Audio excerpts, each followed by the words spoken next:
Hello, dear friends.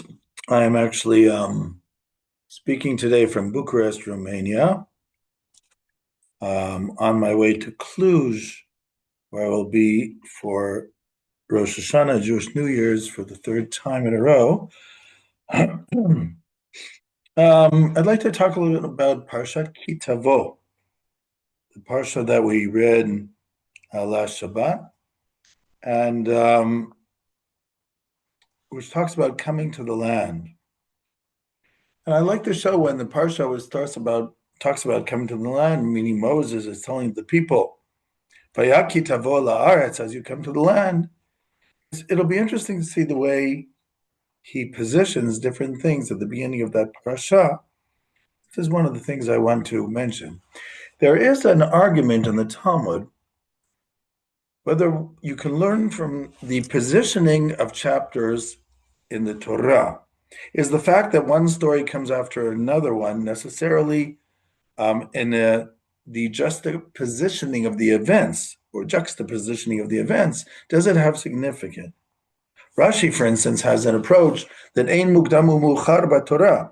Then the Pentateuch, it doesn't really matter when things. The Pentateuch is not exactly a time sequence. Sometimes they'll tell a story which happened at another time.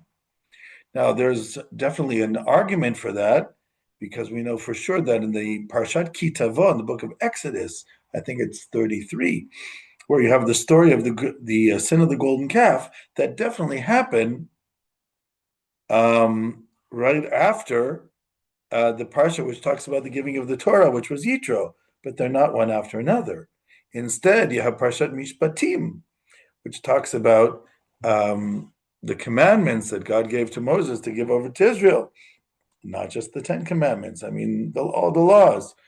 So it seems to be that really Parshat Kitisa, with the story of the golden calf, should probably be between Parshat Yitro and Parshat Mishpatim. But the Torah put it in another place for reasons of its own. But the point is that the time sequence here has been changed, and probably for a reason. So those who darshan, who learn something from the sequences in the Torah, will say, yes, the time was changed, but there's a reason for that too. It's that also has something to teach us. So that's an argument, whether the sequences are supposed to be understood too. The opinion in general is yes. The opinion of Rabbi Yehuda was no. But even Rabbi Yehuda, who disagrees, he says that when it comes to the book of Devarim, the time sequence is important because the whole thing is one oration that Moses is telling the people over the time period about 5 weeks, from Rosh Chodesh Shvat, the beginning of the month of Shvat, until his death on the 7th of Adar. Now, here in the book of Devarim, therefore, the fact that one parsha comes after another, which means one story comes after another, or one law comes out of another, everybody would agree that there is some importance to this, and I would like to talk about that importance right now. So let's look at the beginning of Parshat Ki Tavo. When you shall come into the land that God gives you for an inheritance, and you shall possess the land and settle in it. So what's the first thing that Moshe mentions here? You shall take the first fruit of the ground, which you shall bring from your land to God, and you shall put them into a basket. In Hebrew, this is called the bikurim, the first fruit that the farmers bring to the Kohen, to the priest in the temple. And you bring it to that place which God will designate, which eventually, of course, under the time of David and Solomon, became the temple. And shall go to the Kohen who's serving those days and say, I declare before the Lord, I have come to the land God has sworn to our forefathers. And shall take that basket, lay it before the altar, and you shall say a story. And that story, by the way, is recited on the first night of Passover, at the Seder. And in fact, it's even dissected in our Haggadah, or commented on in our Haggadah, to understand every word and every line in these sentences that are coming up from verse 5 until verse 10. So, or until 9. What does it say? You shall say, an Aramean which means Lavan, tried to destroy my forefather Jacob. And he went out to Egypt and remained there with a small amount of people, because it was just a tribe, and became a great and mighty and numerous nation. And the Egyptians persecuted us and imposed hard labor upon us. And we cried out to the God of our fathers, and he heard our voice, and saw our affliction, our toil, and our oppression. And God brought us out of Egypt with a strong hand, outstretched arm, with signs and wonders. And he brought us to this place. He gave us this land, a land flowing with milk and honey. Now, behold, I have brought the first fruit of the ground to you, God. And then you shall lay the basket before God and prostrate yourself before God. And you shall rejoice with the good that God has given you and your household, you, the Levite, and the stranger who is among you. Now, this is story number one. I want to quickly read to you story number two and then explain, in my opinion, why they are mentioned one after another. After you finish the tithing of the tithes of the produce, according to the Torah in a few places, also in Deuteronomy, 10% of your produce. First, you have actually a certain amount of your produce goes to the coin. That's called truma. Rabbinically, it's 2%. Then you give 10% to the Levite of what's left over. And the Levite, in turn, actually gives another 10% of what he received, meaning 100th, to the coin also. This is called the tithes. And then on certain years, there's the tithe for the poor. And on certain years, there's also the tithe of what's called second maaser, which you eat in Jerusalem. So every third year, which means the third and the sixth year, you have to come to the temple. You have to make sure that you gave the tithes. So if you missed a year, it's supposed to be year after year, but every third to sixth year, you have to make sure you gave it. And who do you give it to? We said to the Levites, which includes the coin. And then there's the stuff that you give to the poor, which is given to the stranger, and the orphan, and the widow, and they shall eat also. And on the third and sixth year, you shall say, V'amarti lifnei Hashem Elohecha.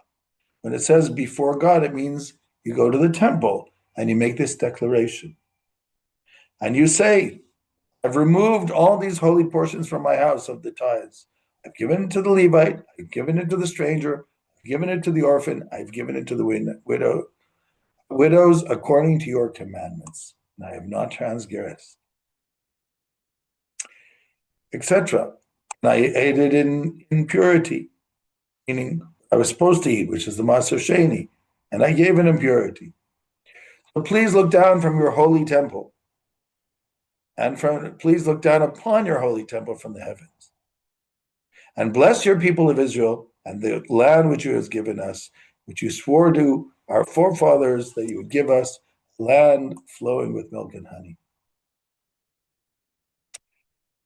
So, why are these mentioned one after another? There are many laws that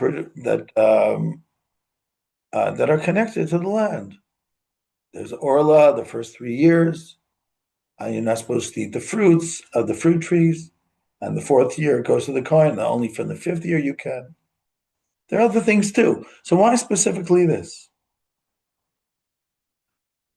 In my opinion, there's a double entendre here. These laws are meaningful also because they represent something when you're building a nation.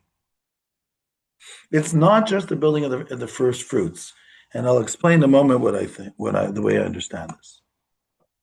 The importance of the bikurim, of bringing that fruit basket to the Kohen, and the importance of bringing it, to mentioning it first in this chapter, which talks about coming to the land, is that in order to build up a nation, in order to build up a people in the land of Israel, there are 3 things that you need. Number 1, gratitude. You have to teach the young generation specifically gratitude. We came to the land, and the land is benefiting us. And therefore, we're bringing these first fruit to the temple and we're showing gratitude. You see, when you don't show gratitude, it's human nature that we complain about the things that we don't have. And I'm not saying it's not justified to complain about things that maybe you need and don't have. But when you show gratitude and thankfulness, you realize there are things that you do have. And it could be there are others who don't have it, but you do have it. Sometimes we think our lot is so terrible until we compare it to other people's situations. That also happens. So gratitude is extremely important to a nation to realize what we do have. And things are not as bad as sometimes, because very often people who have good things in life and they seem to be blessed are the ones who think they have nothing. What we call in Hebrew the difference between an ani and an evyon. Ani with an ayin is an objectively poor person. An evyon is somebody who became poor, but actually they didn't become poor. They have less than they used to be. Maybe before they were multimillionaire and something happened, and now they're just the average Joe. That's called an evyon, but they feel it more. But they're not poor. Psychology has a very big effect on these things. In general, I say in human beings, we're 85% psychology and 15% everything else. So gratitude is very important to remind yourself what you do have. It's also your mindset. That's number one. Number two, you have to remember where you came from and why you came to that land and what brought you there. That's the story we tell here from verse 5. Whereas Jacob, Lavan tried to kill my forefather Jacob, and Jacob went to the land of Egypt. We became a numerous nation, but the Egyptians were cruel to us and afflicted us.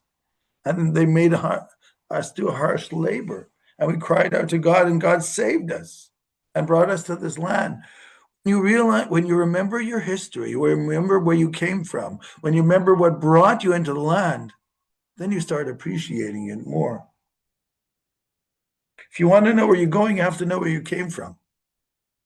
And a nation that doesn't know its history is not going to know its future, because it gives you your strength. When you know where you came from, you know where you're going. So the first thing is gratitude. And the second thing is to know where you came from, why we are in the land where we are. And part three is how to build a society. Because part three, which talks about the tithes, and you give the tithes to the Levite. A Kohen is part of the tribe of Levi, who doesn't have land and therefore needs these tithes. And to the stranger, who had no connections and they wanted to come to live among you, they also are needy, just like the convert. And the yatom, and the orphan, and the widow. The strength of a society is when it learns how to support the needy in society, to take responsibility as a society for those who need it. So you have three elements here: building a healthy and a strong society. Number one, showing gratitude, to understand we might lack things, but we have a lot of things too. Number two, as we said before, is to remember where you come from. What brought you into the land? Why are we here in the first place? Very important to understand why. To create an identity and a justification.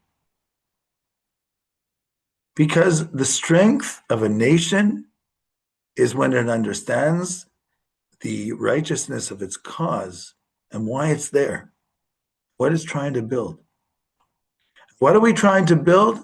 Trying to build a strong society, which is a society which takes responsibility for itself and for those dependent on it and for those who are lacking, who need help.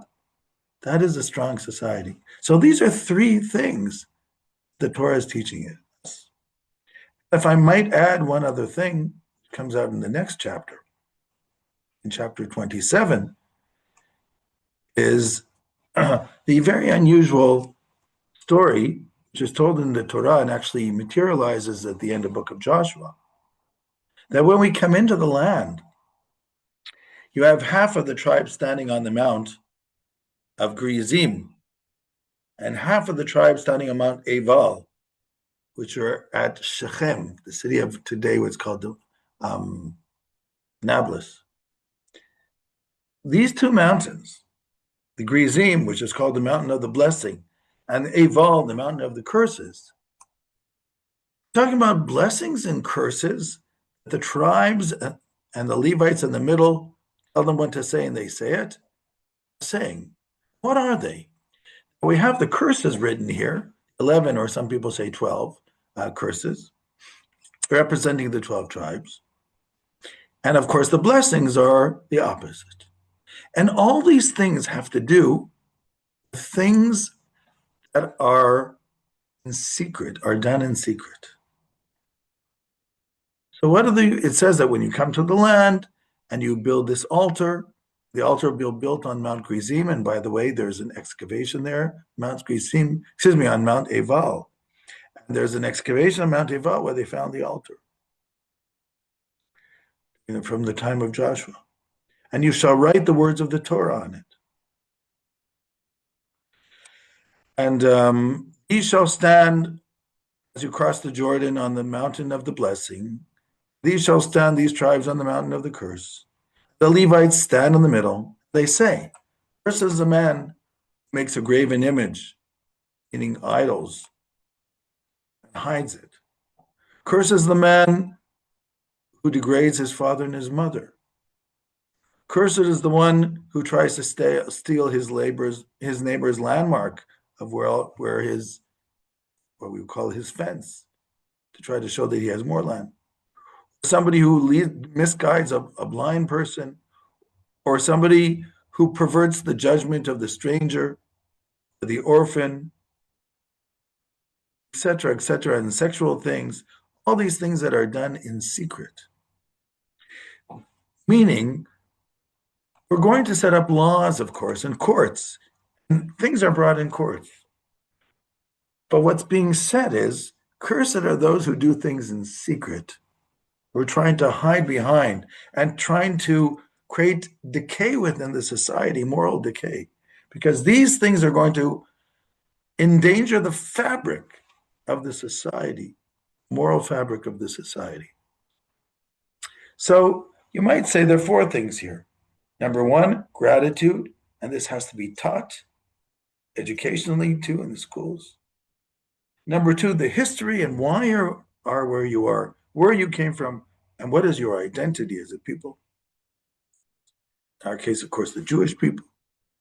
And number three, which is to make sure the society that we formulate, the society that we create is one that takes responsibility for the weak, for the poor. And this is a healthy society. And then the story which is told, which happens in the book of Joshua, is also a warning that the moral decay of the fabric of that society starts with things you do in secret. Because the court system and the police can only do a certain amount of things. But you have to work on teaching people the importance of morality and to be self-propelled, which is a much longer thing, and that takes education. Because you can't have policemen on everybody.